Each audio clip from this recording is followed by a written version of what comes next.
السلام عليكم اخواتي، مرحبا بكم معايا مره اخرى في قناه كويزين بنت عيشه. تتم الفيديو ديال العجينه المورقه. غادي نحط لكم اليوم فيديو ديال الميلفوي اللي غادي يكون بطريقه بسيطه وبالفواكه، كيجي بنين بزاف ورائع جدا. كنتمنى تتبعوا الفيديو حتى الاخير باش تشوفوا الوصفه والمقادير. واول حاجه غادي نبداو بها وهي تحضير كريم باتيسير اللي غادي يكون اقتصادي ورائع جدا. واول حاجه غادي نبداو بها بالوصفه باش كنخليوه يبرد مزيان، عاد كنكملوا الوصفه. كنخليكم مع الفيديو، فرجه ممتعه.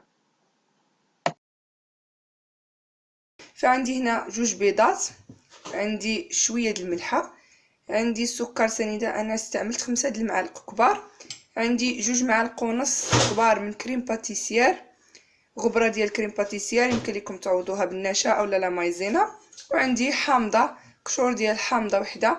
كتعجبني النسمه د الحامض في كريم باتيسير، اللي ما كتعجبلوش يستغنى عليها ويستعمل فقط الفانيليا السائله اولا ساشي من سكر فانيليا.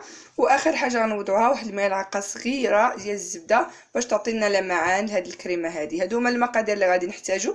غادي نبداو على بركه الله. ونسيت ما ذكرتش نصف لتر ديال الحليب، انا عملته في كاسرونه باش نوضعو يغلى. غادي نضيف عليه نصف الكميه ديال السكر سنيده،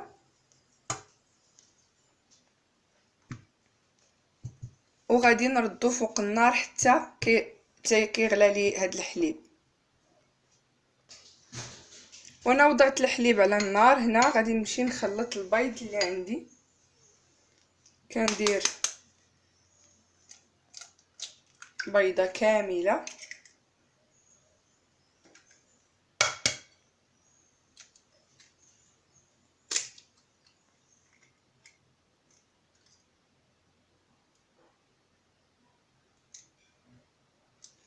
وكندير الصفار.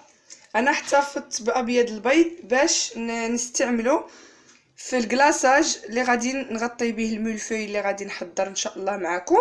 فكنحتفظ بواحد البيض بياض بيضه من هاد 2 بيضات اللي استعملت في كريم باتيسير. من بعد كنزيد سكر سنيده اللي تبقى لي، كنضيف ايضا بودره كريم باتيسير، كنضيف ايضا شويه ديال الفانيليا السائله، كندير واحد الرشه ديال الملحه، وكنحك ديك الليمونه، نحك منها واحد شويه.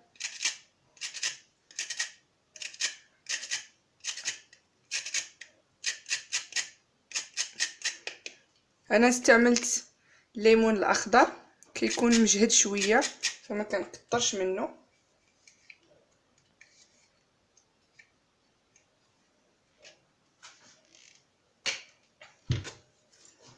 كنخلطوا هادشي مزيان.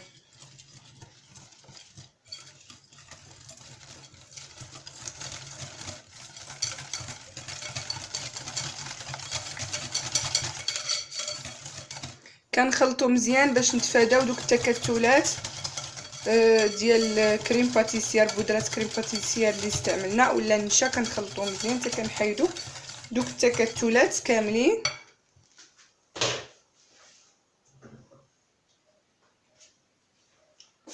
وكنجيب الحليب ديالي وكنبدا كنفرغو بشويه على داك الخليط ديال البيض،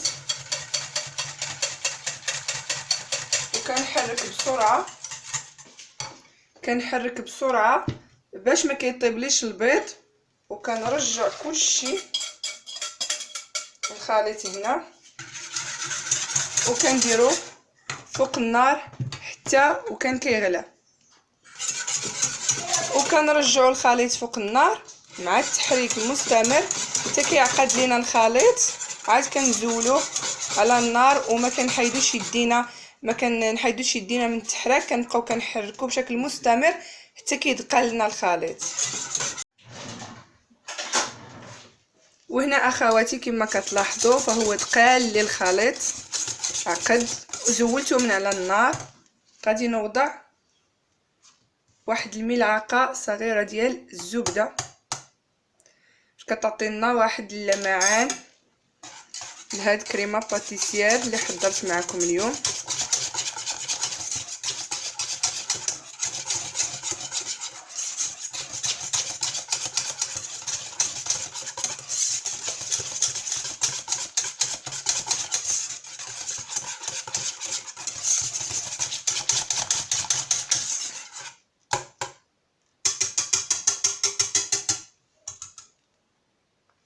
وهنا كنجيبو شي اناء وكنفرغو فيه الكريمه ديالنا على هذا الشكل. كما كتلاحظوا كتجي رائعه، خاليه من التكتلات، كتجي رائعه جدا.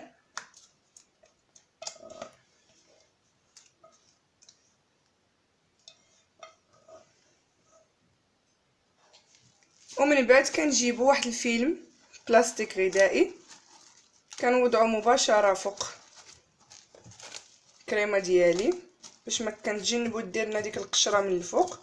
كاي كريمه كنحضروها ضروري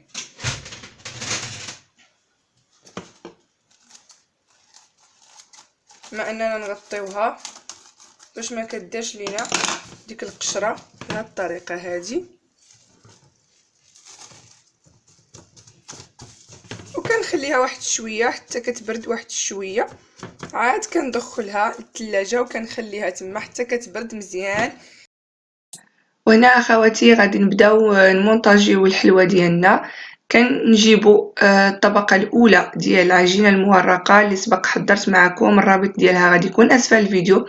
كندير واحد الطبقه من المربى الفراوله، كيبقى اختياري ولكن كيعطي واحد الطعم بنين بزاف.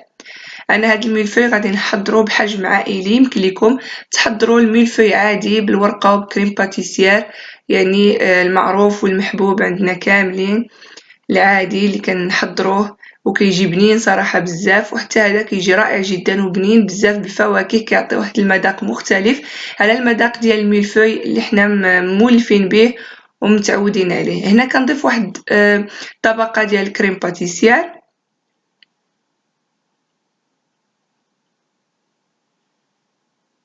وكنجيب واحد سباتول وكنوزعها مزيان على كاع العجينه.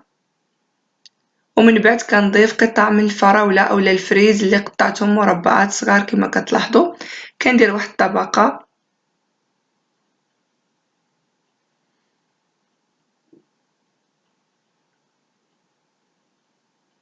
وكنجيب سباتولا وكنبقى كندخل داك الفريز مع كريم باتيسير اللي عندي باش كيجي شاد مع كريم باتيسير، وكنغطي عليه بالطبقه الثانيه من العجينه المورقه اولا من عجينه الميلفوي.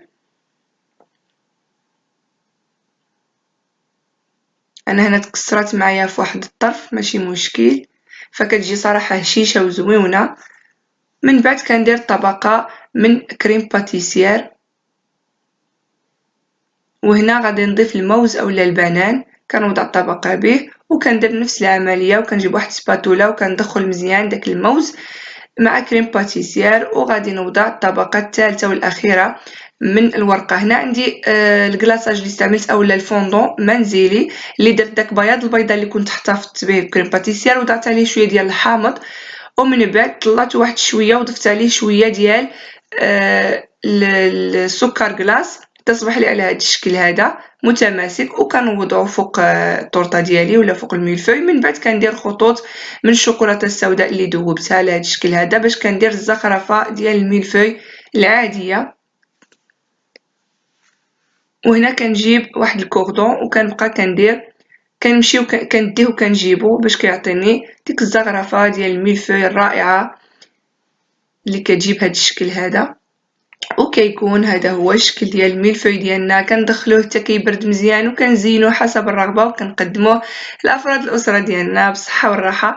وهنا كنوري لكم الشكل ديال العجينه المورقه باش تشوفوا الفويطاج اللي درنا ليها، وايضا كتشوفوها كيفاش كتجي هشيشه ورائعه جدا، كتجي بنينه بزاف. بالنسبه للشكل ديال الميلفوي اللي حضرت معكم بحجم عائلي كيكون هذا هو الشكل ديالو، كيجي صراحه رائع جدا في المنظر واكيد في المذاق، كيجي مذاقه مختلف على الميلفوي اللي حنا متعودين عليه وكيجي بنين بزاف. ويمكن لكم تستعملوا اي نوع من الفاكهه كتبغيوها واللي كانت متوفره عندكم فكيجي على هذا الشكل هذا. انا غادي نقطع معكم واحد الطرف باش كتشوفوا كيفاش كيجي الشكل ديالو من الداخل. وايضا راكم كتسمعوا القرمشه ديال العجينه ديالنا اللي حضرت معكم. وايضا هو سهل التقطاع ديالو، كيجي رائع جدا وكيجي بنين بزاف. كنتمنى اخواتي تكونوا استمتعتوا بمشاهده الفيديو. كنشكركم بزاف على المتابعه ديالكم. كنشكر الاخوات اللي كل يوم كيلتحقوا بالقناه ديالي.